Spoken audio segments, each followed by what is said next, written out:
Well, welcome everyone. Thank you for taking time out of your Tuesday, or maybe in some cases, early morning of your Wednesday, to join us and some of our distant members to talk about all things Google Workspace tools. You'll be hearing from a handful of people, which we will intro in a minute, but you will also probably see some folks in the chat talking with you, prompting you about your favorite cell phones, and cracking some jokes. I'm Bianca, and with me are my fellow admins, Beth, Tim, and Nick. If you are a part of our Slack community, hi again. And if you're not, you would see us in Slack, kind of helping aid conversation and prompting the community with various things. But tonight we want to just, if you're familiar or unfamiliar, share with you what Distant is, what this event series is, what tonight's topic is, and then we'll get into the meat of why you are all here, which is to hear from Olivia, Nevin, Bianca, and Raven. We'll also have a little section if you have questions based on anything and everything that you see tonight. So either pop questions in the chat throughout the presentation, or just jot them down for later when we get to that section. But Distant, what is that thing? It is a Slack community that we've been running for a little over a year now, composed of a diverse set of makers, artists, and creatives, industry, years of experience, point of view, and career ambitions considered. And it's really a space that we're trying to cultivate where people can learn from others and learn with others. So everything from find new collaborators, develop friends to lean on. And this was started when we couldn't connect in person. So now and whenever that remains true in the future, we've kind of found our little corner on the internet for that reason. So like I mentioned, we started working on Distant in the summer of 2020. And up till today, we have exactly 164 members on Slack. So if you're not already in there, we hope to see you soon. And I think now I'm going to pass the digital mic to Beth to talk to you about what this event series is. Yes, that is correct. I will take this mic. Can I show you something? It's a quarterly showcase of unique ways that Distant community members utilize specific digital tools. So it's a simultaneous micro and macro view of platforms such as Google Workspace, which we're talking about tonight, Arena, which was our first inaugural Can I Show You Something, just archived on our website if you would like to watch it. And then in the future, hopefully Notion and more. But each installment invites us to take inventory of how a handful of different creatives' perspectives and practices shape the way they interact with various virtual spaces and tools. Tonight's topic, like we've said a few times, is Google Workspace. Goodness, we've added a plus behind it because, well, not on this slide, but everywhere else, because Google Workspace is like slides, docs, more like the Drive kind of stuff. But here we'll even dive into Maps and Gmail and things. So a collection of digital tools that everyone's probably pretty familiar with, but we're really excited to see how for people from Distant use it in their own way. So moving forward, we'll go into speaker presentations. Tonight we will be hearing from Raven, Nevin, Bianca, and Olivia. These are our Google Workspace Plus guides, and before they dive in, we'll do a little intro before they have the floor to discuss their unique approaches to making the most out of what Google Suite has to offer. So I have the privilege of introducing Raven Mo. They are a Jersey City-based designer committed to pushing the boundary of typography while building a diverse, bold, and inclusive future. Her work focuses on the intricate social relations and infrastructures built by type. I will pass it off to Raven. Hello, hello. Hi, everyone. Hi, I'm Raven, and thank you, Distant, for inviting me to be a part of Can I Show You Something? So first of all, I would like to share something very personal with you all about my work habits and pet peeves. So first of all, notifications drive me nuts. I clear my notifications religiously, but I would also miss so many important things because of my sheer desire to clear them out of my mind before reading them. And second of all, when I work, I also have a very strong need for a very organized physical and digital workspace. And the third point is probably the most important. Even though I have all these very demanding preferences, I'm also very lazy. I just want a workflow that helps me to effortlessly organize my life. Therefore, at the age of 23, I've made the promise to myself that I want to find a workflow that helps me to effortlessly organize my life. And after less than a year, I found a workflow that helps me to effortlessly organize my life on Gmail, at least. That's why. Today, I'm going to talk about Gmail. So here's an accurate recreation, not an actual Gmail of like, not my actual inbox. I replaced all the sensitive information here with my own name. Yeah, so this is what it looks like. And this inbox structure is called priority inbox. I set it up in a way that important threads are starred and they're always on top. And then the unread emails is next for me to go through and sort. And then I can read through everything else on my inbox that's opened. So in order to change your inbox into priority inbox, which is the inbox kind that I prefer, you can do it in the setting.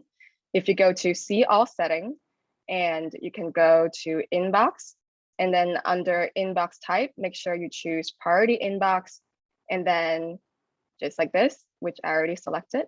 And an inbox section, arrange them to starred, unread, and everything else. So under this inbox setting, you can prioritize any opened but important threads, have a straightforward view of your unread emails, and instead of having everything in chronological order, you have a very minimalistic, simple, and straightforward view of everything you need to know and need to deal with. So you also see some label on my hypothetical pseudo inbox. In order to add a label, you click on any email, and then on top of the navigation bar, you would see an add label icon. So all the labels are gray by default, but you can also change their colors on the sidebar drop-down menu, like here. And you can change it to any colors you like. Change them into rainbow color, any color, add a custom color, remove a color. So here's how I set up my labels. So by default, Gmail kind of organizes your labels alphabetically, which I really don't like because sometimes it messes up the order where I want to label my things. I really want a more customized order for my labels, so I added numbers to all the labels to bypass that rule. So for my labels right now, these are not real labels. Those are labels that I created just to demonstrate for this presentation purpose. I have design, personal, work, and then under work, I have AIGA, which is a nonprofit organization that I'm in my full-time job. And then for the second one, 02, I have courses, events, newsletters, receipts, resources, and thread. So I added the number 01 to all the labels that indicates the topic of an email, and 02 to all the labels that indicates the type of an email. So in that way, if I add 2 labels to one email, it would always show up as topic plus type. And I also added nested labels under main labels, so I can further categorize larger labels that contains more detailed subjects. So after finishing setting up your labels, you can really label any emails for, fast retrieval in the future, better archive organization, workload management, and hopefully a better quality of life. The options are limitless. You can have design resources, design events, work newsletters, and you can just sort them in any way, shape, or form, in any way you like. It's really convenient. So going back to my personal pet peeves when I'm working, I was wondering, have you ever experienced this situation? When you're talking to your friends passionately about something that you're really interested in, and then an email comes in and you really just need a moment to reply, and you think to yourself, I wish there was a Gmail template that I can use when I reply to similar emails, just like this. What if I can just, go to compose and then, click into people that I need to reply to, and then I just click on some buttons, and then I can just, have a template that I can send out and text automatically populate in the text box. Well, it's actually something that you can achieve on Gmail. So to achieve this, all you have to do is, well, a little bit more complicated than labels. You go to see all settings, you go to advanced, and then enable, very important, you have to enable the templates right here. And then your templates function is enabled, and make sure to save changes.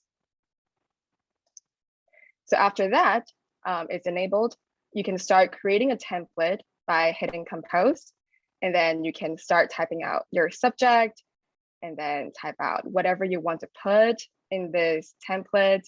You sign off, and then hit the 3 dots at the bottom and go to template.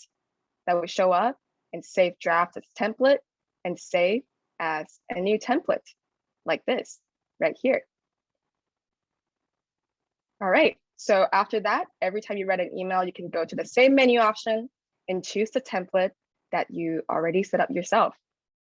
So these are the 2 things that I learned after less than a year of exploring how to make Gmail something that can make my life better. I really hope you enjoy my presentation, and thank you so much. And thanks again for having me, Distant. Thank you, Raven. Little claps going on while Nevin is sharing his screen. Yeah, so much to learn about Gmail. I'm sure there's a bunch more that maybe we'll do this again next year. Nevin is a Detroit-based casual archivist, a chronic hobbyist, and a producer. He currently is leading projects in product design, animation, and technical exploration at Hobbs in Detroit. He's got you if you're in search of the perfect burger, fascinated by food science, or interested in the future of spatial archiving. Without further ado, Nevin, take it away. Hey, how's it going? My name's Nevin, and yeah, thank you guys for having me. Thanks for the great intro, which I'll actually go to right now, which is part of my site. And on my site, I basically just have those 2 links, and I'm always looking for new internet friends. So if you guys are interested in the perfect burger, let me know. But today I'm going to talk about a couple of tools, but I'll mostly be focusing on Google Slides because honestly, there's nothing more that I've learned in the past 3 years in my job than Google Slides. So Google Workspace, a suite of collaborative tools that sometimes talk to each other, and a lot of times they don't, but it seems like they're working on it. So the problem with most of the Google Workspace products is that their solution to this is this, which is a horrible template gallery of stuff that we probably wouldn't have even used in the 90s.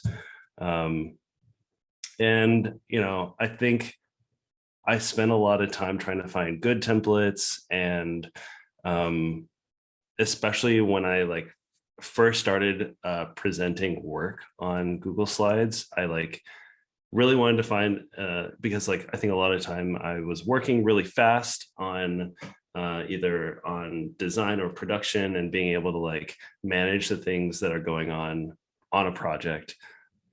And I didn't want to have to worry about, finding the perfect template or creating the perfect template to work across all these different types of projects that we work on. So I'm just going to talk a little bit about my process and how I've started working these days. And that is usually I'll plan outside of any kind of design tool. And that's maybe just my type A brain, but I've found that not pigeonholing myself into like trying to design something while figuring out the content at the same time has really allowed me to figure out what I want to say, and then allow that to drive the design. So I typically will plan and then pull reference. I'll like usually hit up Arena or Instagram or whatever and look for a reference. And then usually I'll like go back to the plan and start working on just putting in the text that I've written in my notes app, and make it all the way up to like 35%. I'll usually like do the template, or I guess like the bones of what I'm trying to do, and work up to 35%. And then typically I'll like start all the way over, now knowing exactly what I need to do. And then typically like after I do that first complete start over from scratch, I'll be able to like make it all the way to 100 and be really happy with what I end up with. Another process is using dumpy decks. And I think like the process for this has mostly just been like using design that's so bad that like you don't have to worry about it being good. And then maybe you go back and fix it and make it look better.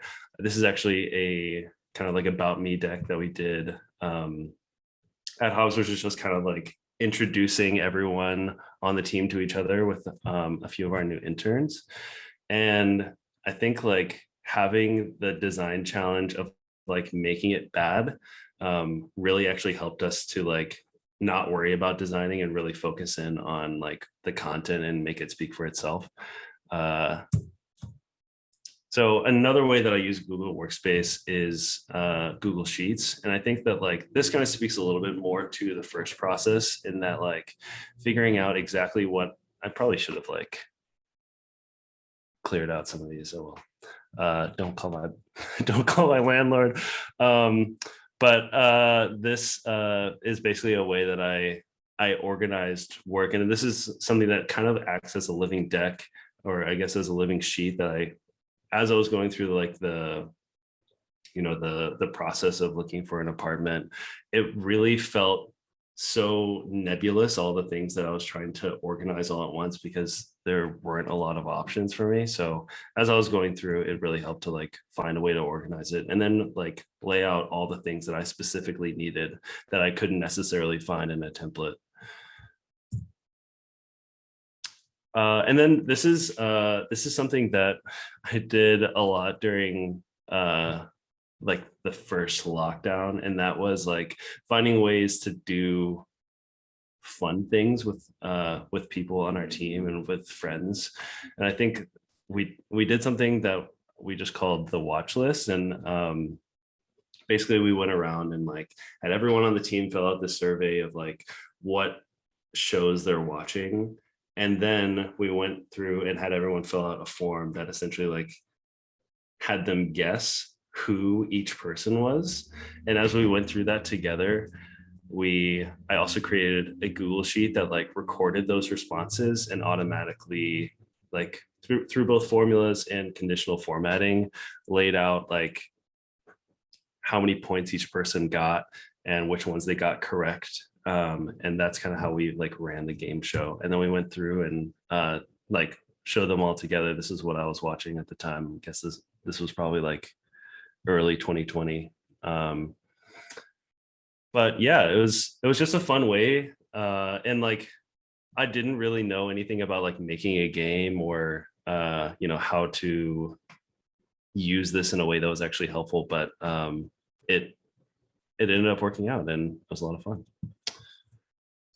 And then I just have a few quick tips about how to use Google Workspace in a way that like, or I guess that I've figured out over time that has helped my workflow either been faster or like more efficient, because it's a clunky tool, and unless you're like using it in a way that that really feels like shortcutty, then there's not a great way to do it. So here's some of the quick tips that I have. One is that like if you have ideas about a document, even after like you have no use for it, for example, like my apartment hunt list, I still like send that out to a lot of people as like a template. I also like will use it again for the next move that I have to just to organize places and what criteria they meet. And so yeah, just like keep updating it if you have ideas even after it's done, because you'll probably want to reference it again. The next is skip slides in slides is a really powerful feature. It's like simple, but also a little bit hidden. And I use it all the time. And we'll get into that a little bit later. For living and working docs, for like docs that like you're sharing with, like say you're working on a project and like all of your work is living in one document and you're just sharing the same document over and over again, add your own metadata. And I think like this is an example of it right here where like, let me turn on the old laser pointer here. There we go. Adding metadata to slides is really helpful for both saying like, oh, okay, like, yeah, you know, this was published at this date, or adding a change log that says like, you know, we lower the opacity to 75% and moved it up 2 pixels. Knowing and having that log and channel of stuff in the past really helps you kind of figure out in the future what you're especially for clients to be able to say like, oh, I guess they did do work like this week. Yeah, that makes sense. The next thing is duplicate slide. I think I never really understood the power of iteration within slides. And I've found that it has helped me save a lot of time and also like kind of remove that part of my brain that overanalyzes how to make a transition work or how to like connect 2 pieces of information together. Just duplicating and putting them on top of each other or creating context in that way helps me a lot. Copy and paste slides across files on slides. That's super helpful. I use that even for this presentation, just to like being able to like copy from one slide deck to the other. I don't know if that blew anyone else's mind, but that like was a big thing for me that I had no idea about until I broke it up and then started doing it. Close the film strips for decks with a lot of GIFs in them. That's a big one because the way that Google Slides works is that it's on that film strip, or I guess the side on the portion on the left side of the screen. It actually ends up using all of your RAM to be able to like process each and every single one of the GIFs and loads them all at once. So if you close the film strip, that actually removes that function and, you know, lightens up your deck a lot. And then the last thing is the archive approach, which I'm going to go into real quickly. And that is essentially like breaking down your work into these 3 different categories, which is title, slide, presentation date, and content slides. And then like these kind of more abstract ideas, which is like an archive threshold, everything beneath it being old or outdated. And I'll show you what that looks like. So this is kind of an example of a deck. You know, we have the title slide and then like presentation date. Say I'm like meeting with a client on, you know, Wednesday, the 29th. And I'm able to say like, you know, review 3, 6/29. And then all the content goes underneath, all the stuff that we worked on in that round. But then, you know, a week later, we've got all the feedback to apply, and we want to show that like we made this progress, but also like here are the old versions, just in case we ever want to like go back to them or reference them in the future. So we keep like an archive threshold, and typically how we do that is like having a slide that just says appendix or graveyard or whatever, and everything underneath that is skipped, so that when you're presenting, it doesn't show them, but you're still able to access them and they're there for reference. And then I'll just show you a quick example of what that actually ends up looking like. And this is like a deck from an old project that we did with our friends at Black Helmet. And typically this is like a round that was kind of in the middle, and we sometimes break them up by deck just so that we can, you know, when there are a lot of gifts, we can do it without it chugging. But basically being able to break them down by these sections, and then we say, you know, here's the appendix, here's all the old work that we did. We narrowed it down to these 3 art directions, or 2 rather, out of all of these other directions that we created. And yeah, it just made it a lot easier to be able to look back at old stuff and reference it in the future. And that's all I got. Thanks so much for having me, guys. Yay. My mind continues to be blown. And I have no doubt that it will continue being blown with our next 2 speakers. Thank you so much, Nevin. So next up, we have Bianca. Bianca is a Chicago-based multidisciplinary designer who enjoys creating visual narratives at the intersection of culture and human experience. If you know her, you might accidentally learn about a UFO investigation or how to make a karahe. Bianca, take it away. Hello. So bear with me. We did a test run and my videos were working until, 10 minutes before this started. So there's going to be a little bit back and forth. Google Drive betrayed me and actively sabotaged me. But I'm Bianca, and let's talk sheets today. I'm a designer at Barrier, and that's my first contact with the medium. Barrier is a studio here in Chicago. We have a design, branding, and experiential practice, but we also have an editorial side.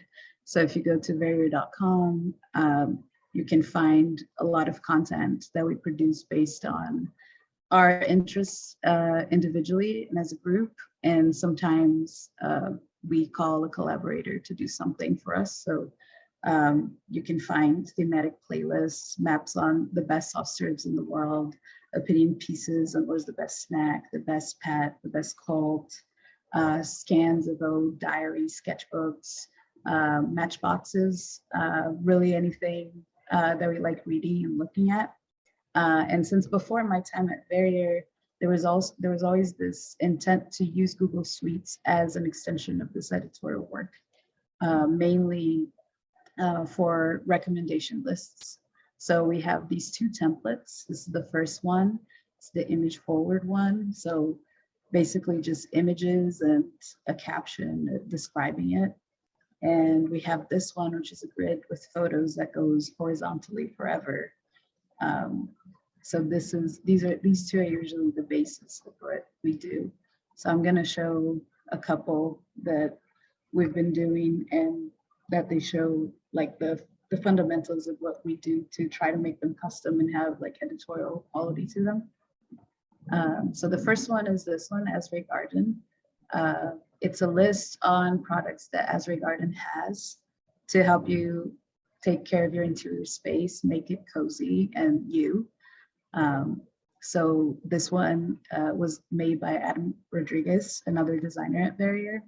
And it's the most intricate example that we have of having these solid, colorful cells in a sheet. So Adam made this one, and he let us all know that you can achieve this through conditional formatting. So basically, you select everything and then go to conditional formatting, and that allows you to make a set of rules that will allow you to basically paint the sheet by numbers. So if you do, in this example, the range is the whole document. So if I type 1 into a cell, it will turn it into a cell that is green and has light pink text. Ideally, if you want a solid chip, then the text would be the same color as the background.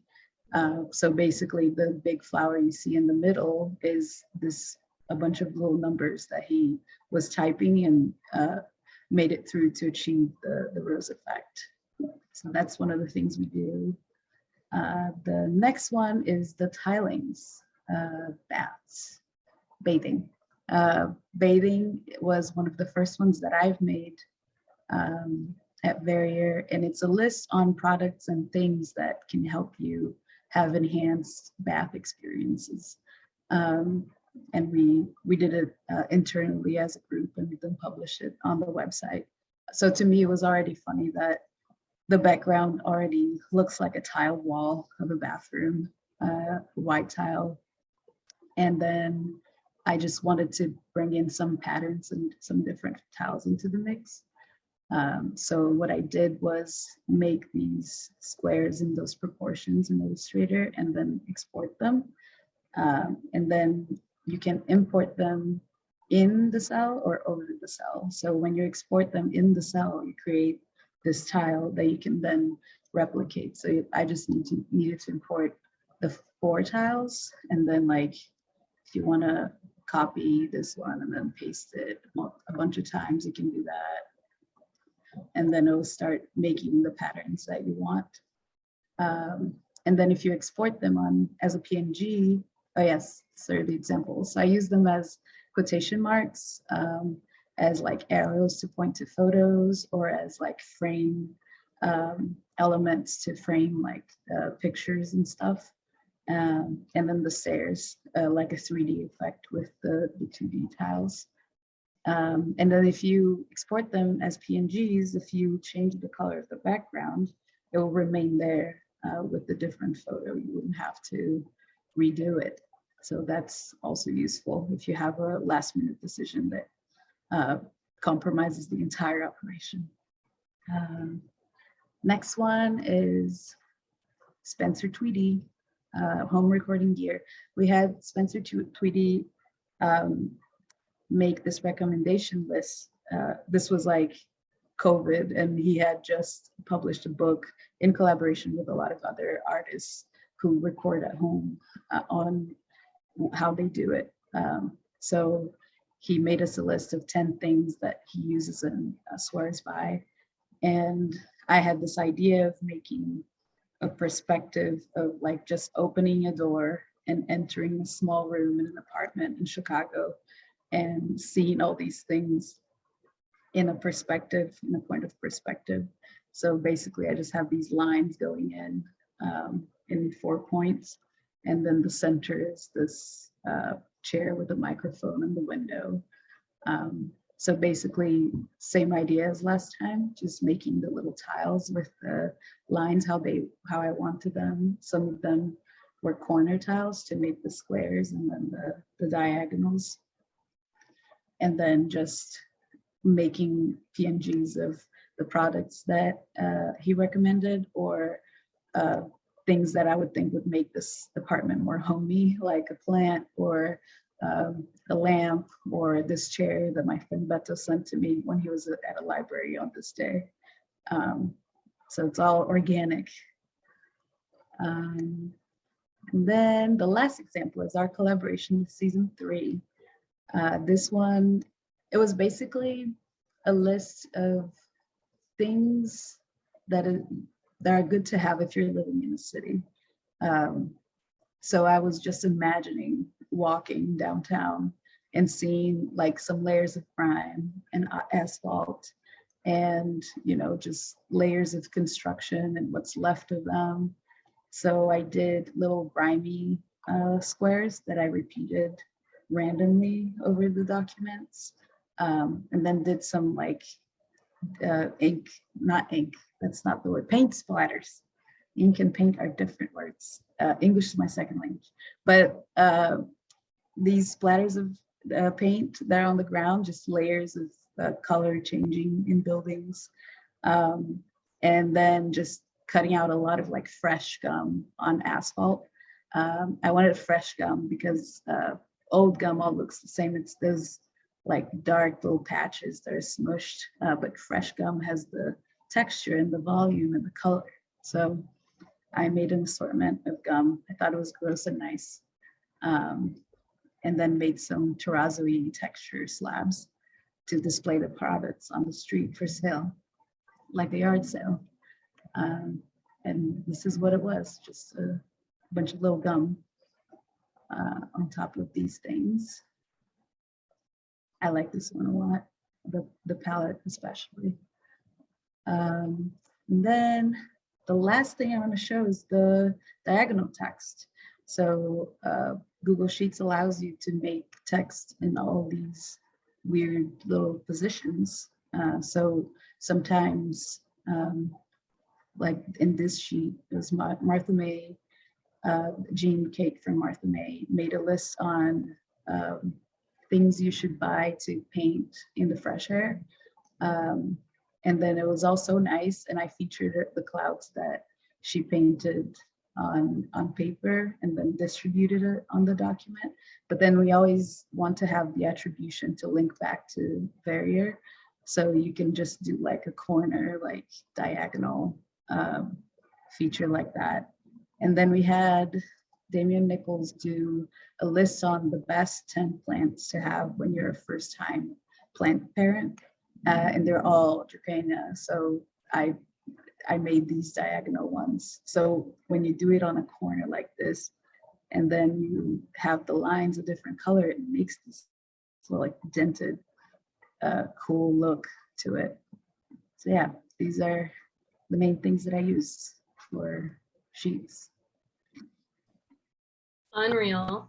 I promised mind blown, and I think everyone's mind blown. Thank you so much, Bianca. It brings me no joy that we're already at our last speaker, but I'm so excited to intro Olivia, who is an LA-based writer who's mostly interested in how pop culture both shapes and reflects the way we live now.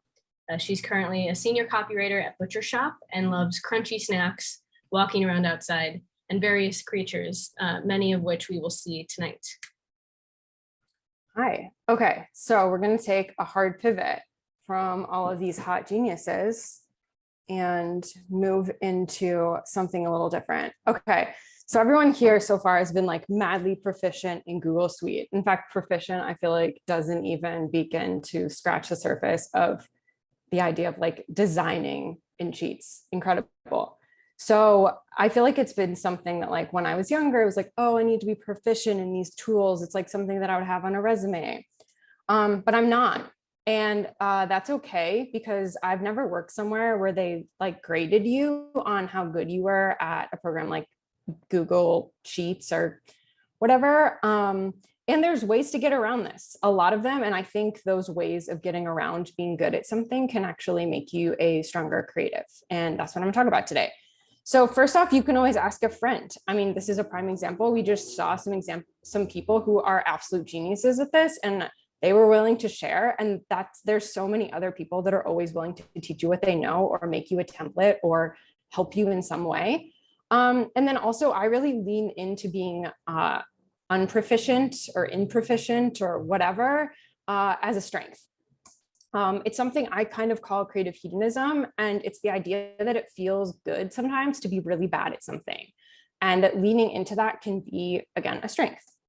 So when I think about tools, something like any part of the Google Suite, to me, it's a tool. Like, it's not something I need to master in order to have this like moral standing. It's just a tool. It also helps me make the thing versus worrying about making the thing perfectly. So I can get right down. I'm not going to be like caught up in the weeds of like, oh, if I find the right template or make something, optimal, it's just, I'm diving right in because this is what I have. And that sort of always be optimizing mindset, grindset is just not for me. So to give you some examples of how I poorly used the Google Suite, this is how I write. And so I write recaps of the Real Housewives of Salt Lake City for Vulture, among other writing projects. And this is like a prime example of me using this poorly. It would definitely work better if I used a program like, what's that thing called, Scrivener or whatever, where you can like have the really nice tab system and like be organized. But no, I sit on my laptop, crunched up, and then split the screen between the screener and then me transcribing the things these ridiculous women are saying. So yeah, that's how I write. Here's how I design. I use Google Slides as a design tool. So where someone may open up like Illustrator or Photoshop or something, if they want to kind of like make something, I don't do that. I open up my Google slide called LOL, find a white page, and then search for the thing I want on the internet, drag it over. Then I'll search like, you know, for this example, I searched like, you know, COVID molecule PNG, found the one that had the real PNG, not that they try to trick you with that little grid and so I had to learn that one real quick, but I just do that. Then I take a screenshot. I don't import it. That's it. Done deal. Wrap it up. But because it's usually like when I'm doing things like that, I just want to make like a fun little joke for my friends. Similarly, I also am a very heavy Google Maps user. Google Maps is one of the glitchiest products to use, I think, aside from Drive. I realized you run out of stars really quick. So then I had to switch to these other little saved blue things. And so I use it to kind of like make maps of different cities. It makes it really nice. Like if I'm going somewhere that's outside of my neighborhood, I can see what else is around. It also makes it really easy to package up recommendations to share like, oh, hey, I'm visiting X city. You've been there before. Where should I go? You can just be like, here's the map. And separately, this map sort of thing helped inspire a recent silly little project. And when I say silly little project, I don't mean that in like a pejorative way. I love my silly little projects. They are what keep me alive. And I'm going to talk about one of them right now. So this is a case study in using Google Suite poorly. I had to change a lot of details for this because of privacy reasons, as you'll soon see, because this is focused in Google Maps. And this was a silly little project with my friend Elena, who is in here. And we are also neighbors. We live in LA, and there's a lot of cats in LA that just wander around. And we had noticed that we had been like taking pictures of them or sharing where we were seeing them or where you could spot them. And Elena was joking about what if we did like star maps, but for the cats, our favorite local celebrities. And I was like, wait, I have an idea because I'm a chaotic Google Maps user. What if we kind of did this as you could do that in addition to like, obviously we're going to make a lo-fi map, you know, that we're doing as cartographers. So I kind of fucked around. It was just immediately like, let's see if it works. And here's how I did it. So I went and started a new map titled Cat Maps, made a quick little description, made a legend, and then I made a little like card system. I realized like, ooh, I can upload a photo and then I can kind of like put some information for where to find the cat, their pronouns, whether or not they respond to the noise, location, identifying details, some tips, and then a status, like if they're sometimes harder to find. So this is my cat creature, and then that's Elena's cat, PD Pablo. We did this for beta to see if I could in fact make this in the Google Maps, and if she could also access it, because it was important to us that we could both be editors of cat maps. It also doesn't work on mobile, so like that's fine. Gotta see the cat map, you gotta see the cat in real life, bring it home, and then upload it to desktop. And then here's how it turned out. Again, a lot of this I had to strip away in order for y'all to not see where we live. But here's some of the, again, I don't have this actually loaded because I couldn't figure out a way to do that in a way that would not destroy both of our privacies. But you can kind of see like how, you know, we're walking around our neighborhood, we have a new friend, we can kind of compare notes, map our faves, see who's you know able to be seen. You can also update the photos, so some of them have like 3 or 4 photos. But yeah, it has been an immense amount of joy to my life. But yeah, yes, it's a map for cats, but it's so much more than that. It's like a silly little project, but it's also like a means of community. So it's like being more rooted in my neighborhood and in my like creative friendship and collaboratorship. It's a fun new reason to go outside, see some new cats, add them to the cat map. It's collaboration without monetization. No one's going to see this and say, hey, Olivia, Elena, are you going to start an Etsy store? Like, they're not going to do that. It kills that inner gatekeeper. There's enough people already gatekeeping us that like just diving in and making something poorly for the sake of it can kind of be a refreshing change. A real example of getting it out versus getting it perfect. And it's living that shitty first draft, maybe even the shitty final draft, because like Cat Maps is here as it is. And I don't think there's not really a reason for us to make a better version. So yeah, it's creative hedonism in practice. So in conclusion, there is this forever misconstrued Mary Oliver quote that's like, tell me what it is you plan to do with your one wild and precious life. And I feel like it's a real CEO mindset, grind set kind of thing that people are like, I'm using that to seize the day. And that's kind of what you could do. You could aim for perfection. I could gatekeep myself, or I could become expert at computer, or I could make weird art with my friends. I can make weird art for myself, and I can observe and practice and try to find joy by doing things poorly. That's it. Thank you. Thank you so much, Olivia. I am just in awe. Because I'm speechless, I think from everyone's lovely presentations, curious if anybody has any questions that they want to throw in the chat for any of our speakers. You could throw something out that's general. You can ask a very specific question about someone's presentation, but we want to give just a little space if you had something that you wrote down that you wanted to chat about. Yeah. Also, we could go rogue and use the raise hand feature if you don't want to type. Just say it. I feel like we're a small little group, not small, but like an intimate group. Yeah. Also, if you're everyone, first question, how does it feel being hot geniuses? We can go around. Thanks. It feels amazing. Thank you.